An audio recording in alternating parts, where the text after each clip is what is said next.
Voilà, bonjour tout le monde. On est reparti donc dans les nouvelles vidéos avec 2 caméras. Donc là, j'ai une caméra qui est en train de filmer le plan de travail et une caméra qui vous montre un petit peu dans quel environnement je me situe et comment est-ce que je vais faire pour chercher à chaque fois mes rangements, mon matériel. Et puis, ça vous montrera un petit peu comment on s'organise. Je ne suis pas dans un... Ça paraît peut-être un peu grand à l'écran, je ne suis pas dans un grand... dans une grande pièce finalement. Donc voilà, on peut s'organiser très facilement, même quand on n'est pas dans 25 mètres carrés. Alors, on va attaquer donc aujourd'hui le rangement des cires et des seaux, tout ce qui constitue cette activité-là. Ce qu'il est important à chaque fois que vous vous posez la question de savoir comment est-ce que vous allez ranger votre matériel, c'est très important, c'est de savoir si vous avez beaucoup de matériel. Si vous en avez beaucoup, à ce moment-là, vous allez devoir avoir un rangement un peu plus conséquent. Si vous n'en avez pas beaucoup, mais que voilà, c'est un matériel qui vous plaît et que vous avez envie de vous équiper au fur et à mesure, va falloir anticiper un petit peu voilà, l'arrivée du nouveau matériel pour ne pas être bloqué et puis pour pouvoir tout simplement ranger très facilement dès qu'il arrive. Savoir aussi si vous êtes sédentaire.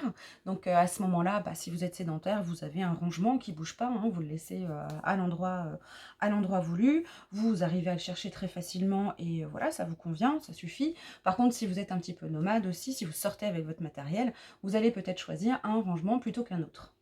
Les produits Soluscrap sont modulables, hein, vous allez voir, hein, il y a différentes façons de ranger ce type de matériel, différentes façons de ranger le matériel en tant que tel dans les rangements, mais aussi une façon différente de ranger vos rangements dans votre environnement. Donc on va voir tout ça aujourd'hui. Alors, les cires, les pastilles de cire qui sont là. On a des nouveaux seaux, donc là ce sont les nouvelles couleurs et les nouveaux seaux. Donc on profite de cette vidéo pour pouvoir vous montrer comment est-ce qu'on va les ranger. Surtout qu'en plus on va manquer de place, on n'avait pas assez anticipé. On ne savait pas qu'il y aurait autant de couleurs et autant de seaux aussi rapidement. Donc d'un côté c'est super parce que du coup on va pouvoir jongler vraiment avec toutes les collections et tous les projets que l'on a à réaliser. Mais effectivement il va falloir qu'on réfléchisse différemment. Pour les pastilles, donc pour info, hein, on rappelle, pour un sachet de cire, vous allez pouvoir faire 50 seaux de 25 mm, c'est-à-dire ceci. Vous pouvez aussi, je sais que certaines d'entre vous le font, vous pouvez vous mettre à plusieurs pour pouvoir vous équiper plus rapidement dans différentes couleurs, puisque voilà, elle sépare les sachets en 2, voire 3, donc chacune s'équipe au fur et à mesure avec les couleurs. Ça permet de voir aussi quelle couleur on utilise le plus, celle que l'on utilise le moins. Donc voilà, c'est une façon aussi de mixer à plusieurs ces collections de pastilles de cire. Alors, comment ranger les pastilles, les seaux? On a un manche pour les seaux, on a aussi une cuillère pour faire fondre la cire. Comment est-ce que l'on va ranger tout ça? Alors déjà, les pastilles, vous avez plusieurs façons de les ranger. Vous pouvez les ranger donc dans des mini click box rectangles hautes, donc qui est ici. Vous avez aussi la possibilité, et donc là, je vais prendre ce que j'avais préparé pour aujourd'hui. Donc là, c'est une boîte où j'ai rapatrié aussi mes embellissements pour la compléter, pour que vous puissiez voir un petit peu ce que ça donne. On rappelle par contre que dans le guide rangement, vous avez tout ça. Lorsque vous allez dans le guide rangement sur la catégorie Pop Box ou Mini Click Box, vous avez des photos d'aménagements différents pour vous rendre compte un petit peu de ce que vous allez pouvoir faire avec combinaison Pop Box et Mini Click Box. Donc là, dans une médium, vous allez pouvoir aussi ranger vos pastilles de cire. Donc là, on part toujours sur un sachet complet, hein. Bien sûr, si vous les séparez, si vous les divisez à plusieurs, vous en aurez beaucoup moins dans celle-ci, mais ça conviendra aussi parfaitement. Donc là, vous allez pouvoir ranger dans une mini click box médium, dans une rectangle haute. L'avantage de la rectangle haute, c'est que, vous savez, les cires, vous pouvez faire des essais. Si ça ne vous convient pas, vous pouvez refaire fondre la cire et la réutiliser. Donc dans la mini click box rectangle, j'ai envie de dire que ça vous laisse un peu plus de latitude pour ranger des essais ou des choses qui doivent être fondues à nouveau. Dans celle-ci, si vous êtes sur un sachet complet, vous n'avez pas beaucoup de latitude pour mettre ce genre de choses. Donc soit vous les rangez comme ça parce que vous préférez le rangement dans les mini click box médium, et à ce moment-là, vous prenez une autre boîte pour mettre tous vos petits tests à l'intérieur. Donc là, voilà, vous vous organisez comme bon vous semble. On a aussi les 11 cm rectangles. Donc là, vous pouvez aussi ranger tout un sachet de cire, de 100 pastilles à l'intérieur. Et vous aurez aussi un peu de latitude pour pouvoir y ranger. Alors là, c'est pas la bonne couleur, hein, ne faites pas attention. Mais voilà, des essais que vous voudriez refaire fondre.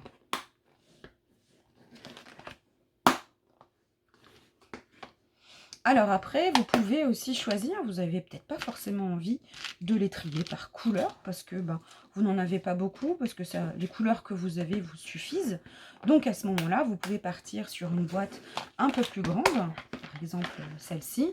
Vous allez pouvoir mettre toutes vos pastilles de cire. Si vous n'avez pas beaucoup de couleurs, vous allez pouvoir les retrouver très facilement. Mais vous pouvez aussi choisir. Alors, ça je ne l'avais pas préparé par contre, mais je vais en prendre une ici. Alors, par exemple, dans une clickbox 13 cm haute, donc là, moi j'ai mis mes pinces à l'intérieur, mais vous allez pouvoir mettre aussi toutes vos pastilles. Donc là, je vais mettre les vertes, et puis je vais mettre 3-4 couleurs en plus, et j'aurai assez pour pour retrouver, finalement, j'aurai mes pastilles de cire à un seul et même endroit. Suivant ce que vous avez fait, suivant la quantité que vous avez à l'intérieur, bien sûr, vous allez pouvoir peut-être mettre le manche. Vous pouvez mettre quelques seaux à l'intérieur. Alors, on part là sur quelque chose de peut-être un peu moins organisé. Mais quand vous n'en avez pas beaucoup et que ça vous suffit, vous avez peut-être envie d'avoir qu'une seule boîte que vous pouvez ensuite emporter avec vous très facilement. La cuillère rentre à l'intérieur aussi. Voilà. C'est ce que je cherchais pour pouvoir vous montrer. Et vous avez voilà, des pastilles, votre cuillère, votre manche. Vous pouvez mettre quelques seaux en plus à l'intérieur. Et puis, vous n'avez qu'une seule boîte. Ensuite, même si vous avez beaucoup de couleurs qui sont rangées dans des pop box ou dans les mallettes polies, hein, c'est ce que je vais vous montrer tout à l'heure, vous pouvez aussi, si vous avez à partir et que vous n'avez pas besoin de toutes les couleurs, vous pouvez en sélectionner quelques-unes et les prendre avec vous. Vous allez pouvoir les ranger aussi.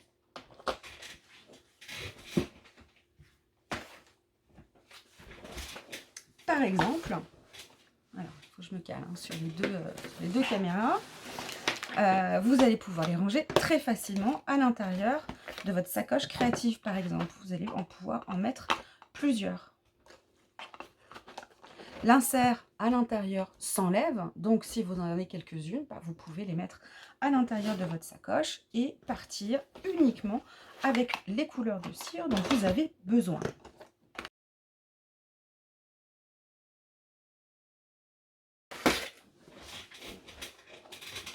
Au niveau de l'identification, plusieurs façons aussi de faire. Donc si vous êtes sur une boîte uniquement remplie comme je viens de la ranger là, si vous êtes sur une seule boîte, c'est votre boîte de pastilles de cire.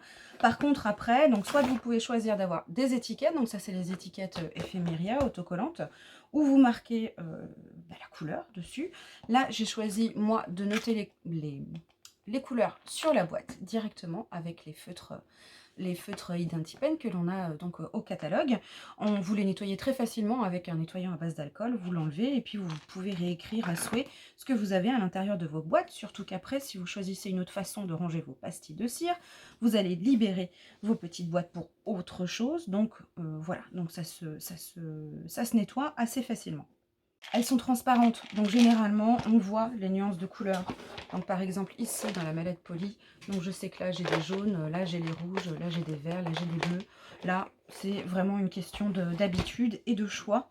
Là ici les mini clickbox rectangles se range aussi dans les pop box. Donc dans le guide rangement, on vous renvoie encore une fois dans ce guide rangement parce qu'on ne peut pas tout vous montrer à chaque fois dans les vidéos, sinon ça va durer 3 heures. Mais vous avez des images quand vous allez sur les pop box et les clickbox, vous avez des images de rangement qui vous montrent dans chaque clickbox, puisque là je suis sur la pop box maxi, mais je peux aussi être sur la midi par exemple. Vous avez toutes les images qui vous montrent comment ranger ces mini clickbox dans les pop box et aussi dans les mallettes polies bien sûr. Au niveau des seaux, comment ranger les seaux? Alors là, plusieurs façons aussi de ranger les seaux. Et là, ça va varier vraiment en fonction de la quantité de seaux que vous avez. Alors là, c'était pour vous montrer la petite mallette Poly 125 qui est assez fine. Vous allez pouvoir ranger des seaux. Alors ça fait un peu de bruit hein, quand c'est pas complètement plein, mais ça vous permet de les ranger de cette façon-là et de voir tout de suite les dessins qu'il y a sur vos seaux pour les choisir plus vite. Maintenant, ça peut être pas forcément, ça va pas vous empêcher de choisir correctement vos seaux. Vous pouvez très bien les avoir. Alors là, j'en ai pas prévu une de vide. Vous pouvez très bien ranger vos seaux. Donc là, on est sur une 11 cm rectangle haute. Vous allez pouvoir en plus mettre le manche à l'intérieur. Et donc, vous avez tout ce qu'il vous faut pour pouvoir voilà, trouver vos seaux. En plus, vous les rangez dans les mallettes confortablement. Donc, voilà, dans les pop-box, pardon, assez facilement. Donc, voilà, vous pouvez vous organiser. Vous pouvez aussi en mettre dans plusieurs boîtes. Hein, une partie dans une en fonction des seaux, en fonction des thèmes des seaux. Vous pouvez aussi les ranger, voilà, dans plusieurs mini rectangles qui vont s'adapter correctement dans les mallettes Poly aussi. Je vais faire comme ça je vais me libérer une boîte en plus. Voilà. Alors, vous allez me demander sûrement si ça rentre, les seaux rentrent dans une médium. Donc, dans une médium, ça touche un petit peu, hein, mais c'est complètement faisable. Donc, je vous montre toutes les possibilités comme ça. Ça va, le couvercle est bombé un tout petit peu, mais vous pouvez les ranger aussi de cette façon-là. Donc, dans une médium 13 cm, pareil, vous allez pouvoir en ranger pas mal. Dans les 11 cm rectangle haute, là, vous aurez un petit peu plus de marge en hauteur, mais c'est complètement faisable. Voilà, vous pouvez les ranger aussi de cette façon-là à l'intérieur. Le manche, par contre, aura des difficultés à être rangé dans ces boîtes, par contre. Mais vous pouvez le laisser tout seul, hein, dans une boîte, si vous avez un petit peu plus de place. Ou alors ici, dans une mallette Poly, vous pouvez le ranger à l'intérieur.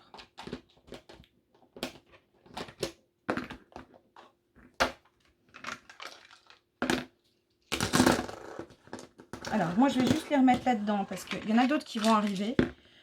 Donc, il va falloir que je réfléchisse parce que je me dis, s'ils nous en sortent encore des seaux, il va falloir que j'ai un petit peu de latitude parce que je ne vais pas m'amuser quand même à changer de rangement à chaque fois que j'ai du nouveau matériel qui arrive.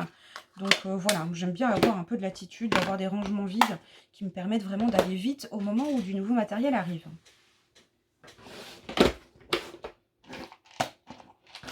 Alors, une autre petite chose aussi, quand on veut choisir ses cires, quand on a beaucoup de cachets de cire, au lieu de prendre à chaque fois et d'être obligé de prendre ces rangements, de prendre les couleurs, de les mettre ici, d'ouvrir les boîtes et de regarder si ça va sur un de mes projets, j'ai réalisé déjà, et je l'ai montré dans une vidéo,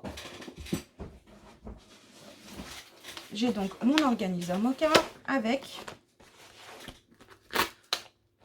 toute ma partie nuancier et notamment un nuancier pour mes pastilles de cire.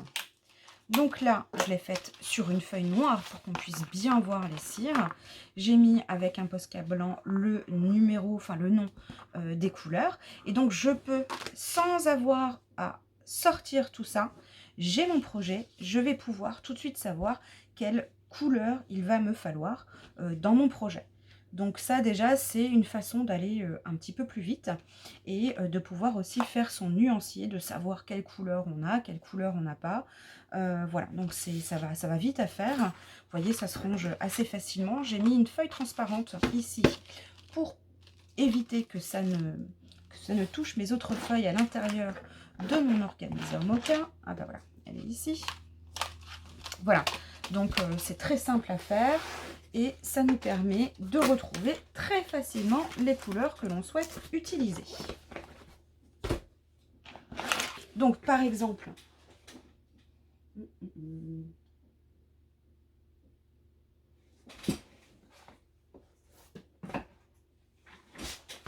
donc là, par exemple, ici, j'avais utilisé donc ces pastilles de cire, où j'ai mis d'ailleurs un aimant, donc j'ai fait une double couleur, hein, du beige et je crois que c'est du cuivre. Donc voilà, j'ai utilisé ceci pour pouvoir faire, fermer mon album.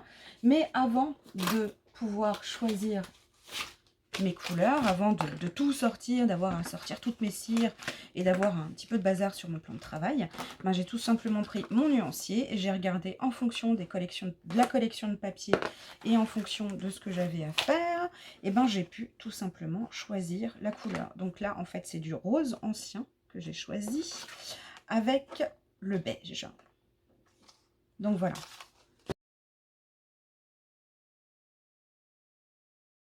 Alors, je vais le garder parce que bah, maintenant, je vais passer un petit peu, on va passer à de l'accéléré. Hein. Ce sera beaucoup plus simple pour vous de voir tout ça. Sinon, ça va être beaucoup trop long.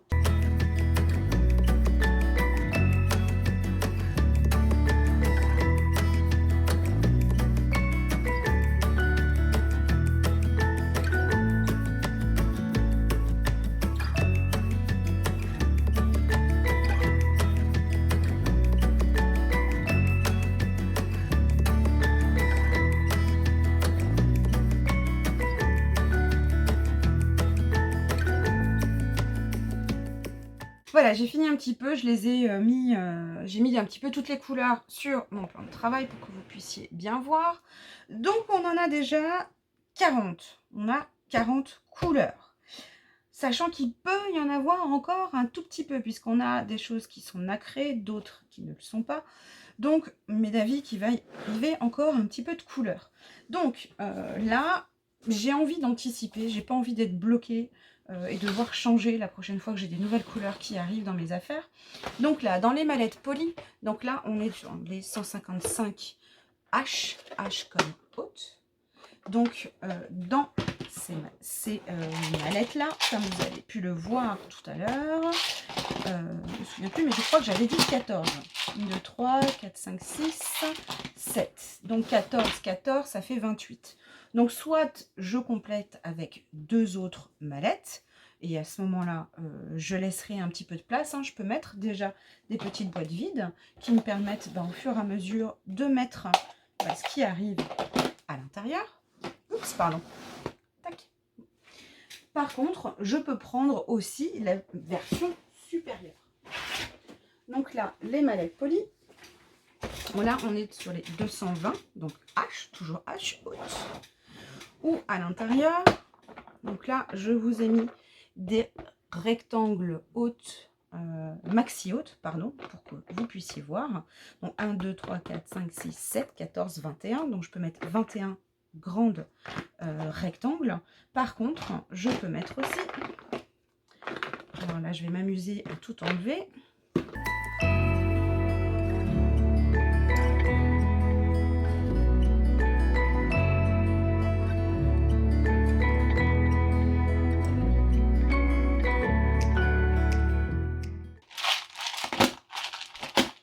Et voilà, j'ai pas assez de place. Donc, du coup, soit je choisis de prendre une deuxième grande mallette pour pouvoir les ranger à l'intérieur. Vous allez me demander pour la Pop Box Maxi et les mini Clickbox, on peut en rentrer 30 à l'intérieur. Donc, ça voudrait dire une Pop Box Maxi avec des mini à l'intérieur, plus une midi, par exemple, où vous pouvez en mettre 20. Donc là, c'est aussi une possibilité. D'ailleurs, les Pop Box Maxi, vous les rangez à plat ou sur la tranche dans vos affaires. Donc, vous avez pas mal de latitude pour pouvoir les ranger. Moi, je les mets à plat, ici. Les mallettes, parce que c'est ça qui est important aussi, c'est de savoir comment le matériel se range dans mon environnement. On n'a pas toutes et tous les mêmes meubles, etc. Donc, comme vous avez pu le voir, celle-ci, je peux la ranger à plat. Donc, on a toujours l'impression que la poignée va gêner dans nos rangements ou dans nos affaires, alors que ce n'est pas du tout le cas. Ou je peux aussi la mettre à la verticale pour pouvoir prendre mes rangements assez facilement. Voilà, donc là, dans cet exemple-là, j'en ai pris une deuxième mallette polie, la haute. Donc, je vais pouvoir compléter avec ce que j'ai.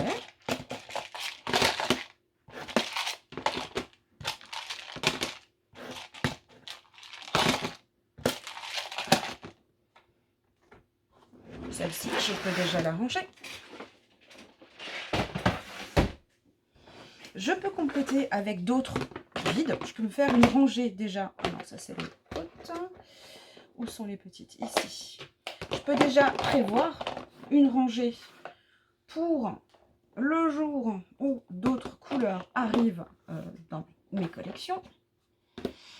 Bon, bah là, je vais compléter avec une maxi haute.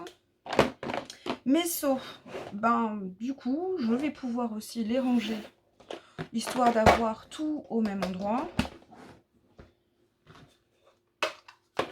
Ben, je vais les ranger là-dedans. Dans une maxi haute.